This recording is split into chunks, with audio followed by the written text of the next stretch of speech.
आप सब पर सलाम थी। मैं यासिर रशीद हूँ और आप मेरा वीलॉग देख रहे हैं। नाज़रीन, आज जिस मामले के ऊपर एहतजाज जारी है, जो निकात रखे गए हैं, उसमें आपने पिछले दिनों पे कुछ खबरें सुनी होंगी कि बैकडोर डिप्लोमेसी चल रही है, मुज़ाकरात चल रहे हैं और मुज़ाकरात के हवाले से कोई ना कोई आउटकम निकल सकता है।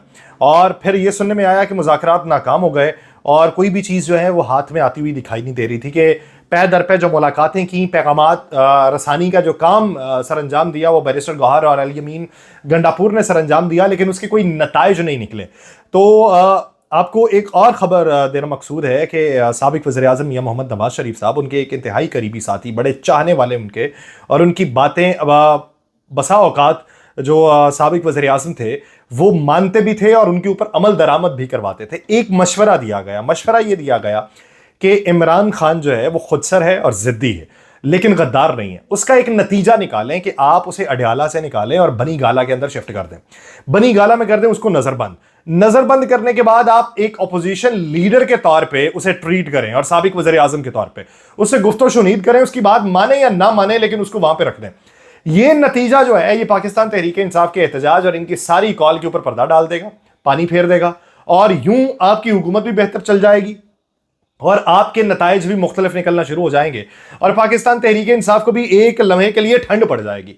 लेकिन ये जो मशवरा दिया गया इसकी एग्जीक्यूशन ना हो सकी, उसकी बुनियादी वजह यह है कि मियां नवाज शरीफ साहब की भी नहीं चल रही। मियां नवाज शरीफ साहब, अब बहुत सारे लोग ये एक अलग बात है कि उनकी साहबजादी क्या चाहती हैं या उनके भाई क्या चाहते हैं, ये एक अलग मामला है। ये मशवरा दिया गया और इस मशवरे पर अमल दरामद नहीं किया गया। एक लम्हे को इस पर सोचा गया लेकिन इस पर अमल दरामद करने के हवाले से बातें अभी भी जो है वो गौर खोज के मराहल के अंदर है।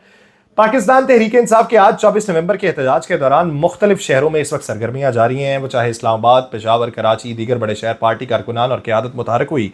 चंद अहम अपडेट्स जो अब तक की हैं वो आपको बताऊं कि पेशावर से जो क़यादत की शिरकत थी उसमें बुशरा बीबी पेशावर के काफिले के अंदर शामिल है। एहतजाज की क़यादत के लिए मुख्तलिफ रहनुमा मौजूद हैं और पेशावर में पाकिस्तान तहरीक इंसाफ ने रेस्क्यू 1112 के हेडक्वार्टर्स में एक मॉनिटरिंग सेल कायम किया है ताकि वहां से लेकर इस्लामाबाद आने तक का जो पूरा एहतजाज, रैली या वो धरना है उसकी पूरी निगरानी की जा सके और उसके हवाले से जो टर्म्स एंड कंडीशंस हैं या जो प्रिकॉशनरी मेजर्स हैं वो उठाए जा सके।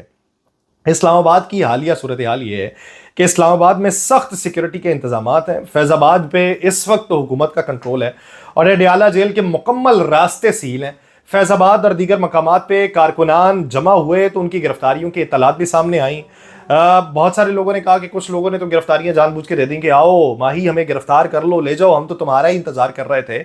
लेकिन उन लोगों की तादाद कितनी है और कारकुनान के इरादे क्या है, ये एक सवाल है। कराची की जो सूरत हाल थी, कराची में पुलिस एहलकारों की छुट्टियां उन्होंने मनसूख कर दी। देखिए हुकूमत कितनी मुस्तैदी के साथ इस एहतजाज को रोकने के लिए सरगर्म अमल है कि तमाम अफसरान को ड्यूटी पर तलब किया गया, सिक्योरिटी हाई अलर्ट की गई कि ताकि किसी भी नाखुशगवार सूरत हाल से निपटा जा सके। अच्छा, ये पूरी प्लानिंग जो इस वक्त चल रही है उसी प्लानिंग के अंदर सूरत हाल ये है कि इंटरनेट बंद, क्रैकडाउन शुरू, इतने छापे मारे हैं, इतने छापे मारे कि कोई हिसाब नहीं। और एक जगह पे छापा मार के वो एक लड़का था वो छत से कूद गया, मर गया। तो वहां पे माफिया मांग रहे थे तो वो बाप उनका कहता कहता भाई चले जाओ, किसी और का घर ना उजाड़ना, तमीज से आया करो। कई शहरों में मोबाइल सर्विस और इंटरनेट बंद है। एहतजाज के दौरान कम्युनिकेशन महदूद है। पुलिस ने मुख्तलिफ इलाकों में कार्रवाई करते हुए तकरीबन 500 से ज्यादा अफराद इस वक्त क्या नाम है हिरासत में लिए हुए हैं। साबिक सदर आरिफ अलवी साहब ने आज एक और धमाका फोड़ा। उन्होंने कहा जी हुकूमत के पास इमरान खान की रिहाई के सिवा कोई ऑप्शन नहीं है और उस ऑप्शन के बगैर हम तो नहीं जाने वाले।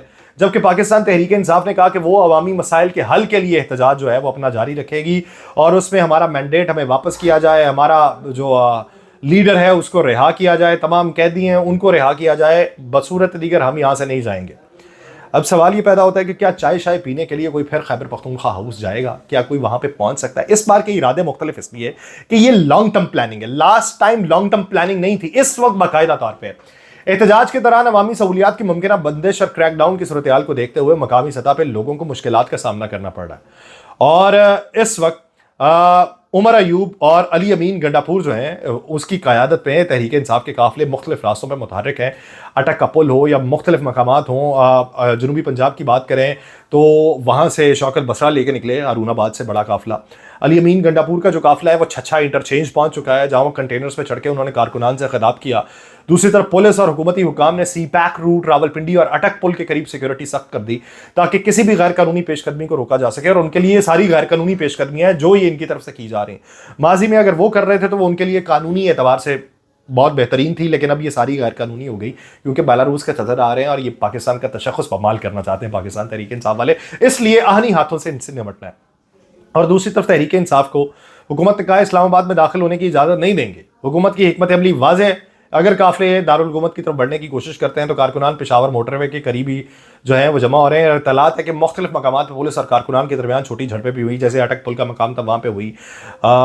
उसके अलावा जो क्या नाम है सी पैक वाला रूट है वहाँ पे हुई, क्योंकि सी पैक वाले रूट से ये आए तो वहाँ पे ये अपनी सरकारी मशीनरी को साथ में लेके आए हैं और सरकारी मशीनरी का इस्तेमाल यहाँ पे किया गया। अभी एक अहम खबर जो अभी मौसूल हो रही है वो ये कि वज़ीराबाद में बानी पाकिस्तान तहरीक इंसाफ इमरान खान की अहलिया बुशरा बीबी के खिलाफ थाना जो गखड़ है वहां पर भी एक फर्स्ट इन्वेस्टिगेशन रिपोर्ट दर्ज कर ली गई है। बुशरा बीबी के खिलाफ गखड़ के रिहायशी नौजवान सईद भट्ट की मुद्दत में यह मुकदमा दर्ज किया गया। मुकदमा पीका एक्ट के तहत दर्ज किया गया और बुशरा बीबी के बयान से मुल्क की बदनामी हुई और बरादर मुल्क के साथ जो ताल्लुकात थे उसको मुतासिर किया गया और एक बुरा तासर दिया गया मुकदमा दर्ज करें। सबसे पहले जो करवाया था वो तो ज्यादती के मुकदमे के अंदर भी वो शख्स मुलव्वस था। अब मजीद मुकदमा दर्ज हो रहे हैं, देखिए कि इसके नताइज क्या निकलते हैं। बात यह है कि टेक्सला में जंडियाल चेक पोस्ट जो है वहाँ पर पुलिस ने उमर अयूब साहब के काफिले के ऊपर बाकायदा तौर पर शेलिंग की और अच्छी खासी की है और धुआं ही धुआं वहाँ पर हुआ पड़ा है। इस वक्त अगर देखा जाए मौजूदा सूरत हाल के तनाजुर में तो दाऊद खेल के मकाम पे शेर अफजल खान मरवत के भाई का जो काफिला था उसके ऊपर शदीद फायरिंग हुई। खबर यह है कि सदाकत अली अब्बासी जो पाकिस्तान तहरीक इंसाफ के सीनियर रहनुमा उनको 12 काबू से गिरफ्तार कर लिया गया।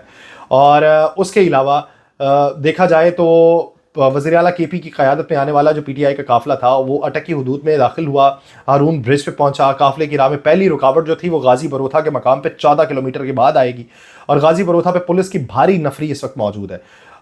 अगर देखा जाए जो रहनुमाओं की गिरफ्तारियों का अमल है तो बहुत सारी ये जगहों पे कहा गया कि खुद गिरफ्तारियां पेश की गई हैं, जबकि अटक में गाजी इंटरचेंज पे 4 अफराद जख्मी हुए हैं। कारकुन अपनी मदद आप के तहत जख्मियों को उठा के लेके गए हैं। उसके अलावा मौजूदा सूरत हाल में लाहौरिये कितने निकले ये एक बुनियादी सवाल है, लेकिन जो डी चौक की अपडेट है उस पे ये बताया जा रहा है कि पाकिस्तान तहरीक इंसाफ के कारकुनान और पुलिस के दरमियान झड़पों की खबरें मंजर आम पे आई और मुल्क भर में PTI के मुजाहिरों की शिद्दत में इजाफा हुआ। कारकुनान जो थे वो पार्टी चेयरमैन इमरान खान की आखिरी कॉल पे लब्बैक कहते हुए निकले हैं। पुलिस मुजाहिरीन को मुंतशिर करने के लिए मुख्तलिफ मकामात पे आंसू गैस की शेलिंग कर रही है, लाठीचार्ज जैसे इकदाम भी किए जा रहे हैं और ये मुजाहिरे जो हैं ये किस हद तक कामयाब होंगे एक बुनियादी सवाल पैदा हो चुका है। और आज हमारे वज़ीर दाखिला साहब ने कहा कि डी चौक पे जो भी आएगा फौरी तौर पे धर लिया जाएगा, हम उसे गिरफ्तार करेंगे। जवानों का हमारा हौसला बुलंद है। लेकिन एक खबर तो पहले ये भी दी गई कि जी बुशरा बीबी निकलना चाह रही थी, अली अमीन गंडापुर ने मना कर दिया। उन्होंने कहा जी मैं खान के हुक्म पे अमल कर रहा हूँ। बुशरा बीबी ने कहा कि मैं भी उनके हुक्म पे अमल कर रही हूँ। तो इस पे जो बात ये की गई कि पंजाब से कोई काफिले नहीं निकले, तो पंजाब से अगर काफिले नहीं निकले तो कसूर में फिर पुलिस की भारी नफरी क्यों तैनात करके वहाँ पे लोग जो थे उनके साथ झड़पें की गई और ये मुस्तफ़ाबाद ललियानी वाला जो मकाम था उसके ऊपर क्यों उनके साथ झड़पों की ज़रूरत पेश आई। जबकि फैसलाबाद से एक बड़ा अनोखा आज वाक़या हुआ। फैसलाबाद से लोग निकले बारात की शक्ल में, बड़ी गाड़ियों के ऊपर फूल लगाए हुए, रिबन लगाए हुए, वो निकले हैं। पुलिस ने रोका, तलाशी ली, तलाशी लेने के बाद सारे 27 बंदे धर लिए। उन्होंने कहा जी अच्छा जा रहे हो रावलपिंडी, लेके जा रहे हो दूल्हा अपना यहाँ से ही? तो उन्होंने कहा जी दूल्हा तो हमारा उधर बैठा हुआ है, जाने दें। तो उन्होंने कहा जी दूल्हा हम सबको ही दूल्हा बनाएंगे। उन्होंने पकड़ के बैठा लिया। बात ये कि ये कितनी बड़ी तादाद में निकले मैटर नहीं करता। मैटर ये करता है कि उसे एक शख्स ने कहा पूरा मुल्क बंद कर दूंगा। हुकूमत उठी, उसने खुद पूरा मुल्क बंद कर दिया। अब मुझे ये हुकूमत तर्जुमान लगती है, ये हुकूमत जो है ये मिनवन अमल करती हुई लगती है इमरान खान साहब के अहकामात के ऊपर कि वो एक शख्स की कॉल ठीक है या नहीं ठीक। हुकूमत ने अपने इकदाम करके उस एहतजाज को कामयाब बना दिया। पाकिस्तान के इस वक्त बच्चे बच्चे को मालूम है कि पाकिस्तान में इंटरनेट स्लो है, भाईजान तस्वीरें डाउनलोड नहीं हो रही, रास्ते बंद है, मोटरवे बंद है, किसी ने खाला नानी के घर जाना था या किसी को अस्पताल लेके जाना था, मारे मारे फिर रहे हैं कि जी सारा कुछ बंद है। बैठो पार्क पुर्क में पिकनिक पुकनिक मना लो, लेकिन यही याद रखो कि फैमिली को साथ लेके जाना। छड़े छड़े निकले तो धर लिए जाओगे।